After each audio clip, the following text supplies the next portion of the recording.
Did you know that 40 years ago, less than 50% of kids with cancer survived 5 years after they were diagnosed? Today, 80% of children make it to that 5-year mark. Many experts credit the improving outlook for kids with cancer to clinical trial participation.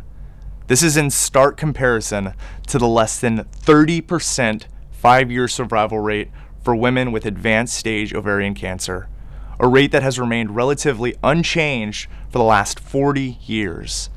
Unlike the large percentage of children with cancer that are enrolled in clinical trials, only 5% of newly diagnosed gynecologic cancer patients are even aware of clinical trials.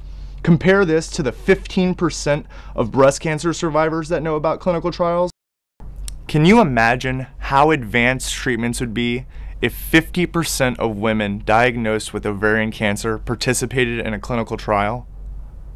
Clinical trials are available for women who have been newly diagnosed, as well as those with recurrent ovarian cancer.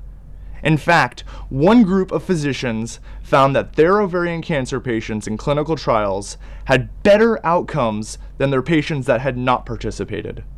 Now, finding information about clinical trials is easy, and it's available at many websites, including the Ovarian Cancer National Organization websites.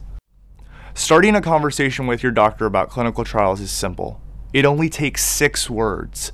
Help me find a clinical trial. Take the leap of faith and join the many women diagnosed with ovarian cancer who are participating in a clinical trial. After all, today's treatments were yesterday's clinical trials.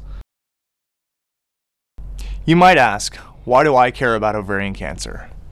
Because my mother's an ovarian cancer survivor, and I want more Mother's Days.